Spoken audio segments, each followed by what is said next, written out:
Hello friends, welcome to Riyaz classes. आज हम शुरुआत करेंगे एक नई यूनिट की जो कि है unit 5 regulatory policies and framework. This unit is part of legal environment of the subject business environment MCO 4 MCOM second year IGNOU. Before we begin, if you like the videos that I'm sharing, do hit the like button. Do share your comments to let me know you find all this useful for your studies. Also, don't forget to subscribe so that you won't miss out on watching and learning from my videos.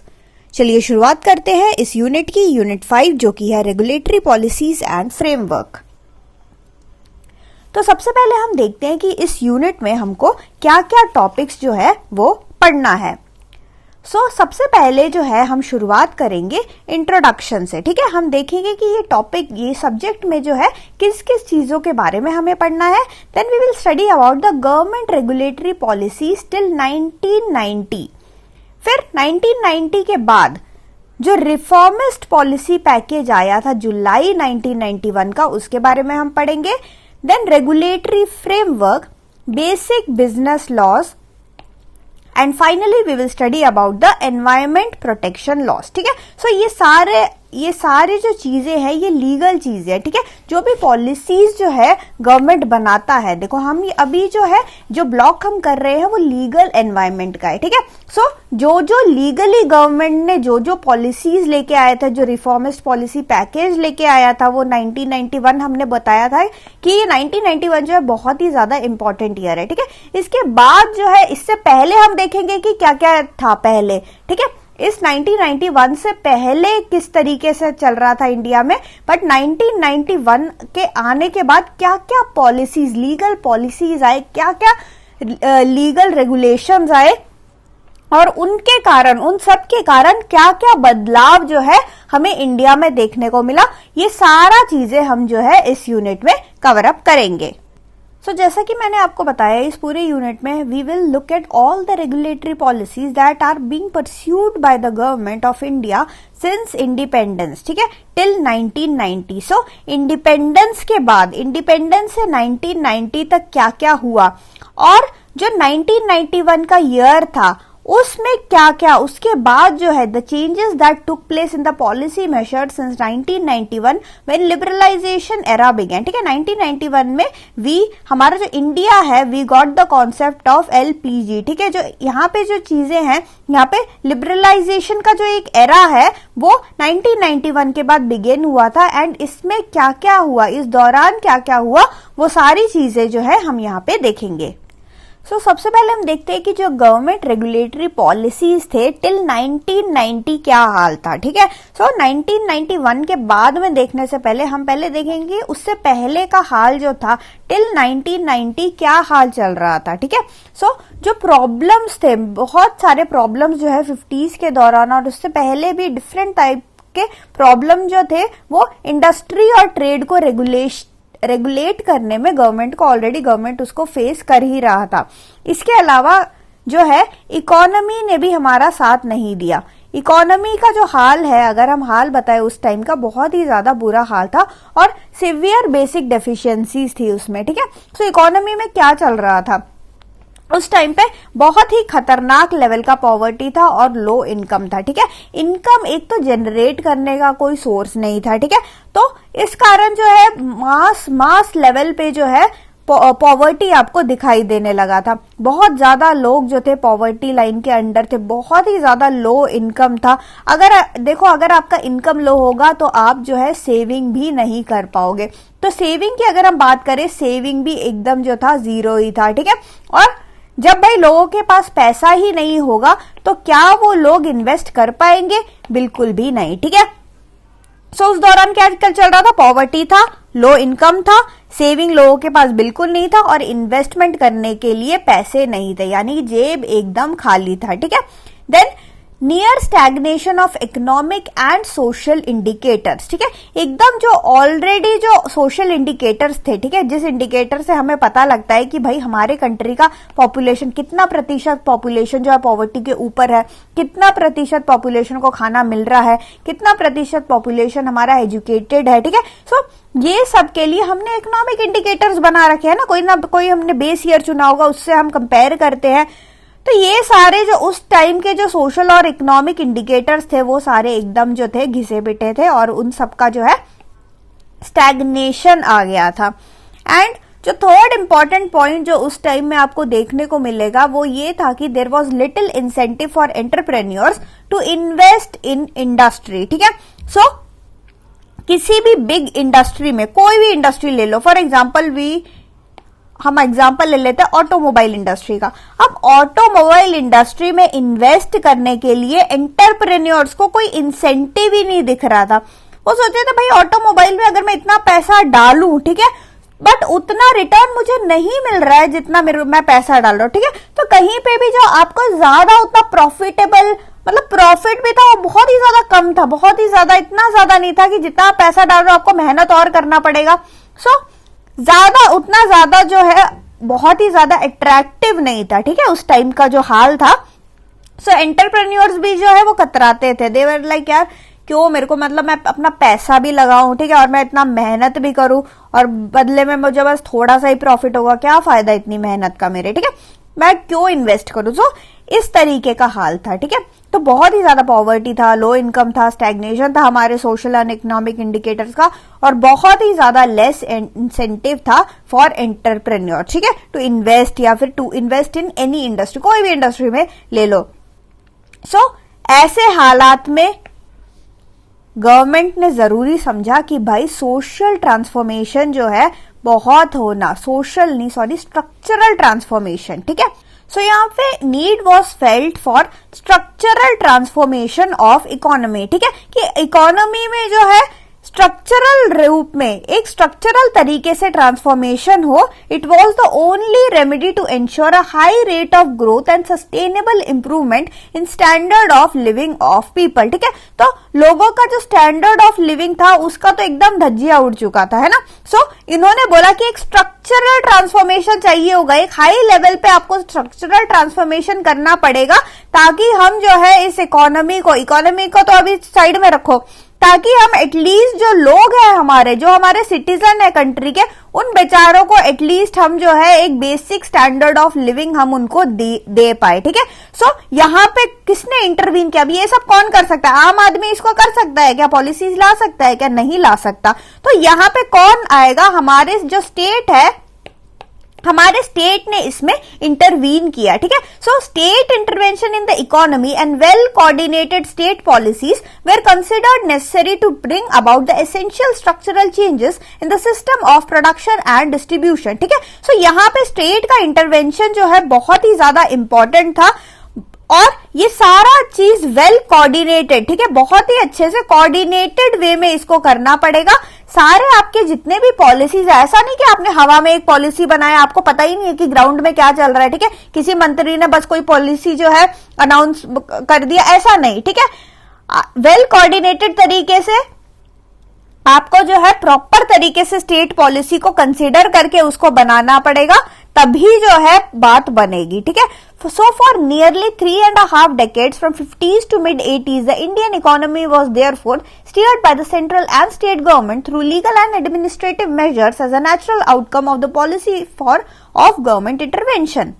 सो अगर हम बात करें 50s से 80s की, ठीक है, सो जो भी हमारा टाइम था बिटवीन 50s एंड 80s, ये सारा जो कहानी जो हम अभी देख रहे थे, ये सारा कहानी जो है 1990 से पहले तो ऑब्वियसली चल रहा था, 50s से 80s के बीच में ये कहानी मेनली यहाँ पे चल रहा था। तो यहाँ पे जब नीड मेंशन हुआ, नीड लगा कि स्टेट इंटरवेंशन का चाहिए, तो यहाँ पे स्टेट इंटरवेंशन मतलब हमारा जो सेंट्रल गवर्नमेंट है, ठीक है, हमारा जो सेंट्रल गवर्नमेंट है और हमारा जो स्टेट गवर्नमेंट है, इन्होंने क्या कर लिया, हर चीज को इलीगल ऐसे फ्रेमवर्क वगैरह बनाए, और इस तरीके से इन लोगों ने ही 50 से 80s तक क्या करा, इन्हीं लोगों ने जो है पॉलिसीज वगैरह ये बनाते चले गए। और इनके पॉलिसी का भाई मेन उद्देश्य यही था कि जो भी रिसोर्सेज है, प्रॉपर एलोकेशन जो है रिसोर्सेज का हो। ठीक है, there should be proper allocation of all the resources and it should all be for development activities. ठीक है, सो ये सारे जो रिसोर्सेज है इनका डेवलपमेंट एक्टिविटीज में ही आप जो है इनका इस्तेमाल करोगे, और सब कुछ प्लानिंग के थ्रू होगा। ठीक है, सो बिना प्लानिंग के कुछ भी नहीं होगा।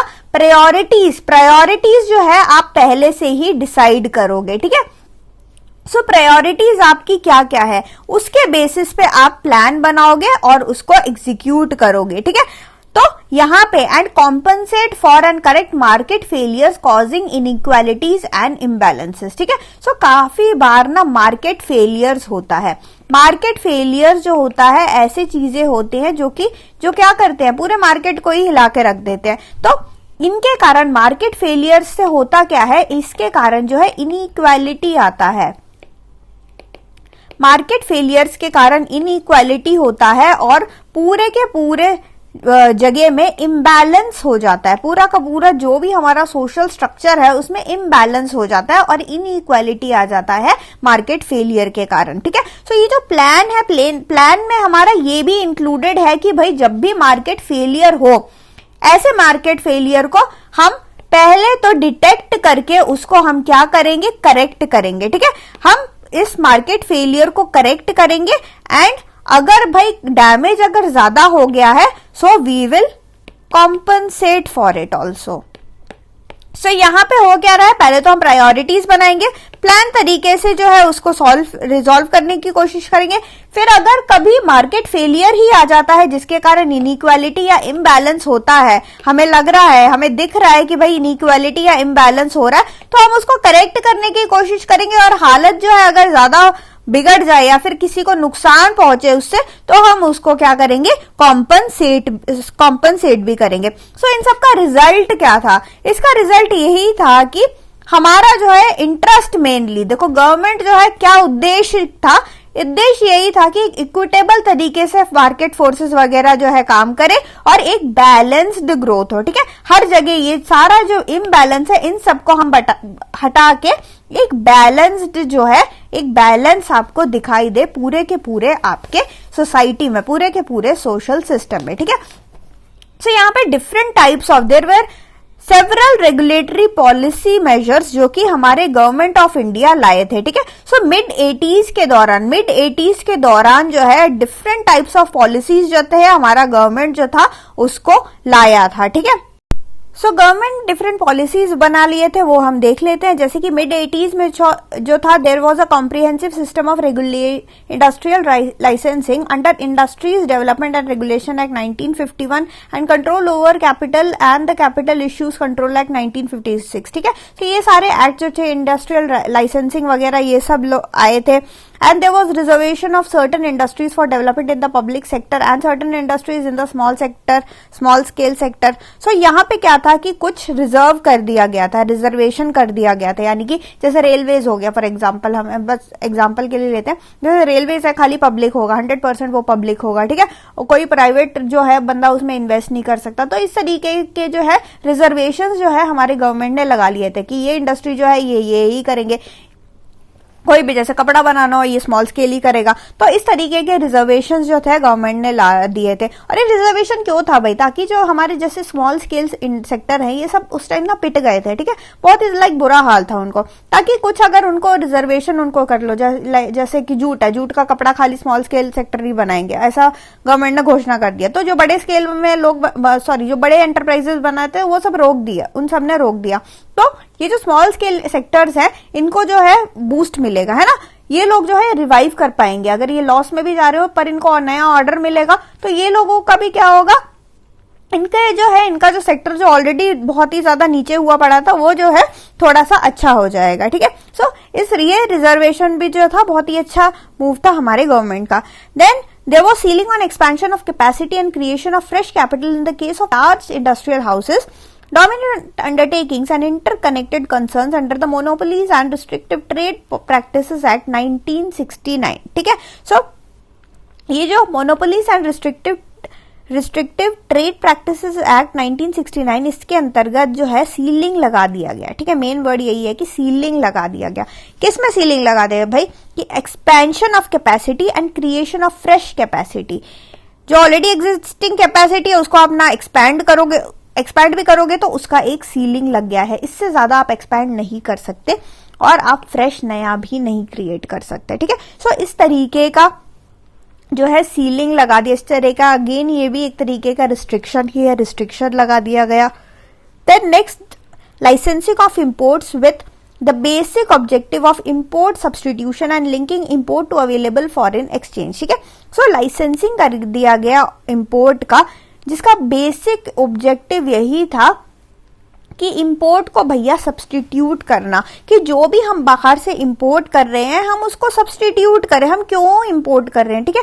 फॉर एग्जांपल कोई एग्जांपल लो, जैसे सोप बनाना है, ठीक है। सोप बनाने के लिए कोई तेल है वो हम जो है बाहर फॉरेन से कोई भी कंट्री से मंगा रहे हैं। फॉर एग्जाम्पल हम ईरान से मंगा रहे हैं, ठीक है। अब ये तेल जो है हम ईरान से क्यों मंगा रहे, गवर्नमेंट ने सोचा हम इंडिया में जो अवेलेबल तेल है उससे क्यों नहीं ये साबुन बना रहे। तो इस तरीके से जो है इंपोर्ट सब्सटीट्यूशन की बात हुई कि भाई इंडिया की चीजें ही आप यूज करो, ठीक है। आप बाहर की चीजें मत यूज करो। इसके लिए हमने लाइसेंसिंग लगा दिया इंपोर्ट पे, ठीक है। एंड हमने लिंक भी कर दिया इंपोर्ट को विथ अवेलेबल फॉरेन एक्सचेंज, ठीक है।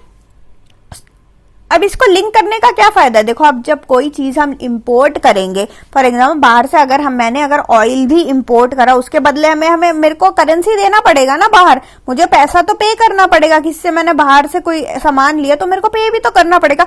अब मैंने ईरान से सोप बनाने के लिए ऑयल मंगवाया है, मेरे को उसको पे भी करना पड़ेगा, और ईरान का जो भी करेंसी है उस करेंसी में मुझे उसको पे करना पड़ेगा, ठीक है। सो बट इंडिया में तो क्या चलता है, इंडिया में तो रुपये चलता है ना। तो यहाँ पे मेरे पास जो है फॉरेन, मेरे कंट्री के पास जो है फॉरेन एक्सचेंज उतना होना चाहिए, ठीक है, कि मैं जो है ईरान में पे कर पाऊं। ऐसा नहीं कि मैंने जो है बहुत ही ज्यादा करोड़ों का जो है तेल मंगवा लिया, करोड़ों रुपए का तेल मंगा दिया, बट फॉरेन एक्सचेंज करने गए तो इतना करेंसी का स्टॉक भी नहीं है। सो यहाँ पे जो है सिंपली लिंक कर दिया सारे इंपोर्ट्स को to available foreign exchange. Next, control and regulation of foreign direct investment, import of technology, foreign collaborations and joint ventures, ठीक है। सो नेक्स्ट हमने क्या किया, हमने जो है कंट्रोल एंड रेगुलेशन कर दिया of foreign direct investment, import of technology and foreign collaboration and joint venture. इन सब पे जो है कंट्रोल कर लगा दिया। Next is trade, trading and public distribution of selected commodities. Then we have price control and rationing in specific product market. Again यहाँ पे हम जो है कुछ प्रोडक्ट को प्राइस की उनकी कंट्रोल कर रहे हैं। Then we have regulation of priority sector credit and credit flow. जो प्रायोरिटी सेक्टर में जो भी क्रेडिट फ्लो हो रहा है उसकी हमने रेगुलेशन कर दी, ठीक है। हर जगह हम या तो रेगुलेट कर रहे हैं, हर जगह हम या तो रिस्ट्रिक्ट कर रहे हैं, या तो हर जगह हम क्या कर रहे हैं, कुछ ना कुछ सीलिंग लगा रहे हैं। Then physical measures including different physical measures भी हमारे गवर्नमेंट ने यूज करे। फिजिकल मेजर्स में क्या होता है, सारे हमारे या तो जो टैक्सेस इन सब से रिलेटेड होता है, ठीक है। तो यहाँ पे हमने प्रोविजन लगा दिया और differential taxes, exemptions and remissions under various direct and indirect tax law, and finally regulation of securities market under the Security Contract Regulation Act 1956। हमने जो पूरा का सिक्योरिटी मार्केट है, ठीक है, सिक्योरिटी मार्केट कौन सा है, जिसमें ट्रेडिंग डीलिंग होता है, किसमें, शेयर्स में। जो शेयर्स आप खरीदते हो ना वो सारा स्टॉक मार्केट में ही होता है, ठीक है। सो यहाँ पे जो सिक्योरिटीज है उसको भी रेगुलेशन कर दिया गया, ठीक है। सो ये सारी चीजें जो है, ये सारी चीजें क्या है, These are all the regulatory policy measures that were instituted by the government of India in the mid-80s, ठीक है। तो ये सारे रेगुलेशन जो थे हमारे गवर्नमेंट ने जो है उसको लगाया था। प्लस अगर ये सारे ना देखो लीगल और एडमिनिस्ट्रेटिव मेजर है, ये सारे क्या है, एक तरीके से लीगल मेजर ही है ना, कि हम पॉलिसी में ये पॉलिसी ही तो बना रहे हैं। सो लीगल और एडमिनिस्ट्रेटिव मेजर्स हैं ये सारे, जो कि मिनिस्ट्रीज और गवर्नमेंट डिपार्टमेंट्स ने जो था उन्होंने एनफोर्स किया था, ठीक है।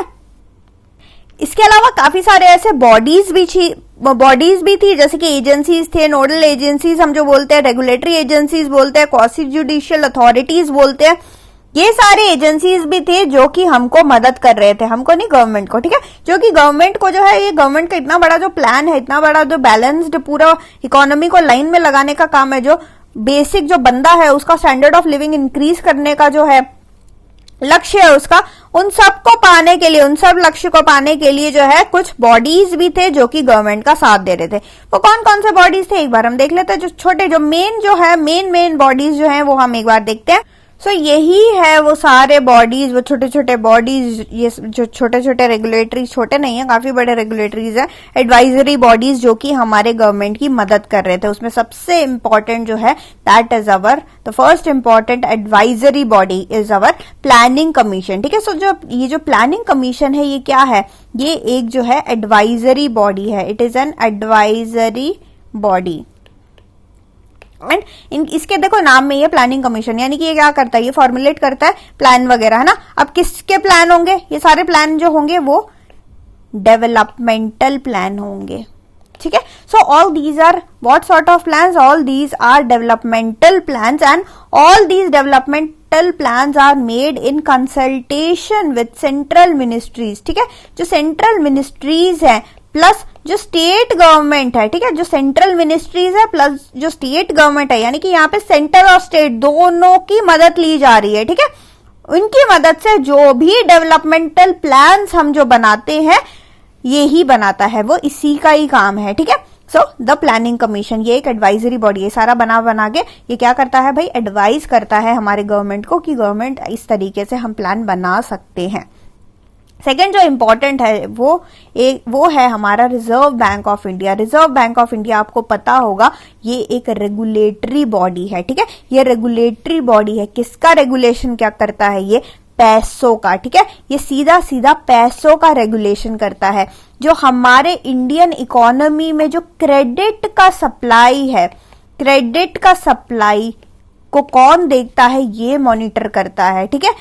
कॉमर्शियल बैंकिंग, जितने भी बैंक आपको नाम याद है, जितने भी बैंकों के, उन सब का बाप है ये रिजर्व बैंक ऑफ इंडिया, ठीक है। उन सब का जो रेगुलेटरी बॉडी है वो हमारा सारे कॉमर्शियल बैंकिंग का रेगुलेटरी बॉडी कौन है, the reserve Bank of India. And controlling of, इसके अलावा कंट्रोलिंग ऑफ फॉरेन एक्सचेंज, जो फॉरेन एक्सचेंज ऑपरेशंस होता है, जो एफएक्स ऑपरेशंस हम बोलते हैं, फॉरेन एक्सचेंज के सारे ऑपरेशंस कौन करता है, again Reserve Bank of India ही वो हैंडल करता है, वो उसको कंट्रोल करता है। तो रिजर्व बैंक ऑफ इंडिया जो है बहुत ही ज्यादा इंपॉर्टेंट बॉडी है अगर हम बात करें regarding regulation of money and the credit supply, ठीक है। सो यहाँ पे रिजर्व बैंक ऑफ इंडिया जो है बहुत ही ज्यादा इंपॉर्टेंट है। थर्ड जो इंपॉर्टेंट बॉडी है that is MRTP commission. Again ये जो है इसका नाम है एमआरटीपी। सो ये कॉन्स्टिट्यूट हुआ था कौन से एक्ट के अंदर, एमआरटीपी एक्ट के अंदर। देखो reserve Bank of India RBI act में बना है ना। सिमिलरली एमआरटीपी कमीशन जो है वो बना है कौन से, monopolies and restrictive trade practices act, ठीक है। और इसका नाम देखो, इसी के जो नाम है ना, इसका जो फुल फॉर्म है ना, उसी में ही है लिखा हुआ है कि ये काम क्या करता है, monopolies and restrictive trade practices act, यानी कि जो भी इन्वेस्टिगेट करना, ठीक है, इन्वेस्टिगेट करना है सारे ऐसे मोनोपोलिस्टिक एक्टों को।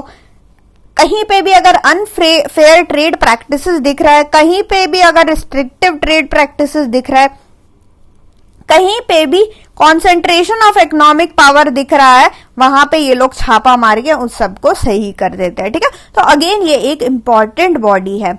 नेक्स्ट जो इंपॉर्टेंट बॉडी, जो फोर्थ इंपॉर्टेंट बॉडी है वो है bureau of industrial cost and prices. Again this one is an advisory body. Planning commission की तरह ही ये भी एक एडवाइजरी बॉडी है, bureau of industrial cost and prices. और इसका काम है एडवाइस करना, इसका काम है असिस्ट करना हमारे गवर्नमेंट को in determining the fair prices and price fixation of industrial products, ठीक है। सो जो इंडस्ट्रियल प्रोडक्ट होते हैं उसका भी भाई प्राइस फिक्सेशन तो करना पड़ता है। उसके प्राइस फिक्सेशन में अब गवर्नमेंट को क्या पता कि भाई क्या भाव चल रहा है, गवर्नमेंट को तो नहीं पता ना। तो गवर्नमेंट को ये बताने का काम इन लोगों का है, bureau of industrial cost and pricing. इसका नाम देखो इंडस्ट्रियल कॉस्ट एंड प्राइसिंग, ठीक है। सो इंडस्ट्रियल प्रोडक्ट से जितने भी रिलेटेड उनका फेयर प्राइस जो है बताना, उनका प्राइस फिक्स करना, ठीक है। एक तो फेयर प्राइस बताना एंड प्राइस फिक्सेशन, ये काम है इसका bureau of industrial cost and prices का। And finally we have bureau of public enterprises.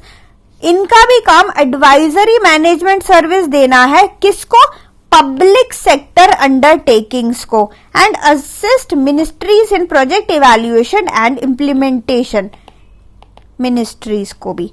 PSUs और मिनिस्ट्रीज को ये एडवाइस देते हैं ये लोग कि आपको जो है प्रोजेक्ट्स, डिफरेंट प्रोजेक्ट्स को किस तरीके से इवैल्यूएट करना है और उसको किस तरीके से इम्प्लीमेंट करना है, ठीक है। सो ये जो एजेंसीज है ये बहुत ही इंपॉर्टेंट एजेंसीज है, बहुत ही ज्यादा इंपॉर्टेंट एजेंसीज है, हमारे गवर्नमेंट की जो मदद करते हैं, ठीक है। और इन्हीं के मदद से हमारा गवर्नमेंट जो है जितना भी लीगल और एडमिनिस्ट्रेटिव मेजर्स बनाता है वो उसको जो है इम्प्लीमेंट कर पाता है इन्हीं लोगों के मदद के कारण, ठीक है। सो अगर हम इकोनॉमिक ग्रोथ की बात करें, इकोनॉमिक ग्रोथ रेट की बात करें तो 50s में क्या हुआ था, it showed some positive results and stability in the 50s. An assessment in the 70s showed that the industrial growth rate had declined perceptibly since the mid-60s. The pressures of unemployment had increased and per capita availability of essential consumer goods remained stagnated. So, कहने का मतलब ये है कि भाई थोड़ा बहुत जो है, अगर जब हमने देखा इकोनॉमिक ग्रोथ को, जब हमने एनालाइज किया तो थोड़ा सा जो है 50s में जो है थोड़ा सा ठीक ठाक हमको लगा, ठीक है। Stability in the 50s and assessment in the 70s showed that the industrial growth rate had decline, but 70s में जाके वो जो इंडस्ट्रियल ग्रोथ रेट था वो थोड़ा सा जो है डिक्लाइन हो गया, ठीक है। तो यहाँ पे जो है पॉजिटिव इफेक्ट यहाँ पे अगर दिखा तो 70s में जाके इंडस्ट्रियल ग्रोथ रेट जो है वो कम हो गया। वो कम क्यों हुआ, क्योंकि यहाँ इन दोनों के बीच में जो 60s हुआ था भाई, 60s में क्या हुआ था, बहुत ही ज्यादा अनएम्प्लॉयमेंट वगैरह था, तो उन्हीं सब के प्रेशर से जो है 70s में अगर आप देखोगे इस टाइम पे जो था लोगों के पास पैसा नहीं था, लोगों के पास सेविंग नहीं था, और जैसे मैंने वो स्टार्टिंग में कहानी बताई कि लोगों के पास पैसा नहीं होगा तो वो लोग भाई सेव भी नहीं कर पाएंगे, सेव नहीं कर पाएंगे तो वो लोग क्या नहीं कर पाएंगे, इन्वेस्ट वगैरह भी नहीं कर पाएंगे। तो इन्हीं सब के कारण, इन्हीं सब प्रेशर के कारण जो है 70s में जो है ये अगेन जो है थोड़ा सा जो है डाउन होता चला गया, ठीक है। और इसी टाइम जो है प्राइसेस जो है बहुत ही ज्यादा हर चीज के राइज हो रहे थे, जो रियल ग्रोथ था, रियल इनकम ग्रोथ था, वो भी जो है वो डिक्लाइन होता जा रहा था। पब्लिक सेक्टर एंटरप्राइज जो थे वो भी जो है थोड़ा सा जो है पुअर परफॉर्मेंस जो है हमको दे रहे थे, ठीक है। सो ये सारा 50s में चलो ठीक ठाक रहा, 60s में तो बहुत ही झमेला हो गया, 70s में और थोड़ा नीचे चला गया। तो इन्हीं सब से जो है, इन्हीं सब के कारण जो है हमने सोचा भाई 80s में जो है, यहाँ बहुत सोचना पड़ गया ना, तो 80s में हमने क्या किया, इन सब के कारण हम 80s में जो है क्या कर रहा, हमने जुलाई 1980 में कुछ करा, ठीक है। So the industrial policy was revised in July 1980 and many perceptible changes were brought in April 1982। So यहाँ पे जो है जुलाई 1980 में जो है हमने जो इंडस्ट्रियल पॉलिसी, ऑलरेडी एग्जिस्टिंग जो इंडस्ट्रियल पॉलिसी है उसको हमने क्या कर दिया, रिलैक्स कर दिया, क्योंकि बहुत ज्यादा यहाँ से ऑलरेडी इतना सारा झमेला हो रहा था। उन सब झमेलों को हटाने के लिए हमने 1980 जुलाई में क्या कर दिया, हमने जो इंडस्ट्रियल पॉलिसी है, हमारा ऑलरेडी एग्जिस्टिंग इंडस्ट्रियल पॉलिसी है, उसको हमने क्या कर दिया, हमने उसको जो है रिलैक्स कर दिया, और जिसके कारण जो है धीरे धीरे जो है कंट्रोल्स जो है वो लिबरल होते चले गए, ठीक है। सो यहाँ पे जो है आपको जो है लिबरलाइजेशन थोड़ा बहुत जो है आपको देखने को यहाँ पे मिलेगा, ठीक है। इसके अलावा जो है एमआरटीपी क्लियरेंस पे, एमआरटीपी में भी काफी सारे चीजें जो है वो हटा दिए गए, ठीक है। सो डिफरेंट चेंजेस जो है, डिफरेंट कंट्रोल्स जो है वो वगैरह चेंज कर दिया गया। अभी पॉलिसी चेंज वगैरह तो हो गई, थोड़ा लिबरलाइज वगैरह कर तो दिया, बट ये जो पॉलिसी है उसका हमें डिजायर्ड इफेक्ट नहीं मिला। हमने जो सोचा था वो एग्जैक्टली वैसा जो है नहीं हुआ। It was realise that a liberal import policy leading to higher import was not accompanied by commensurate rise in export in spite of several export promoting measures adopted at the same time, and the mounting deficits in the balance of trade could not be taken care of, ठीक है। So यहाँ पे जो है 2 main problems आए, जो हमने expect किया था वो नहीं हुआ। हमने क्या कर दिया, लिबरल इम्पोर्ट पॉलिसी इस टाइम पे हम लेके आए थे, ठीक है। हमने सोचा कि लिबरल इंपोर्ट पॉलिसी के कारण जो है हायर एक्सपोर्ट होगा, बट एक्चुअल में ऐसा हुआ नहीं। इवन दो हम उस टाइम पे बहुत सारे जो है एक्सपोर्ट प्रमोशन के लिए जो है गवर्नमेंट ने जो है बहुत सारे इनिशिएटिव लिए थे, बट स्टिल हायर एक्सपोर्ट का जो सपना था वो हमें नहीं मिल पाया। ठीक है, ये हमें नहीं मिल पाया।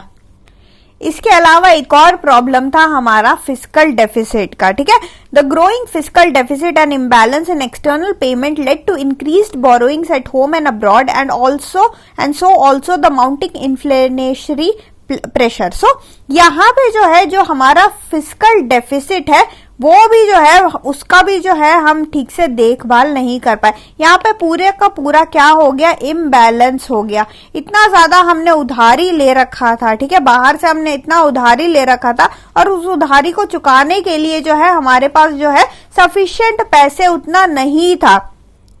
More over, with the emergence of an oligopolistic market structure, the era of shortage did not end, nor did the restrained prices rise. ठीक है, so ये जो पॉलिसी है, पॉलिसी चेंजेस से जो है बस जो एलिसिट आइटम्स थे और जो कंज्यूमर ड्यूरेबल थे उन्हीं में जो है थोड़ा बहुत आपको जो अगर ग्रोथ देखने को भी मिला वो इन्हीं प्रोडक्ट में देखने को मिला।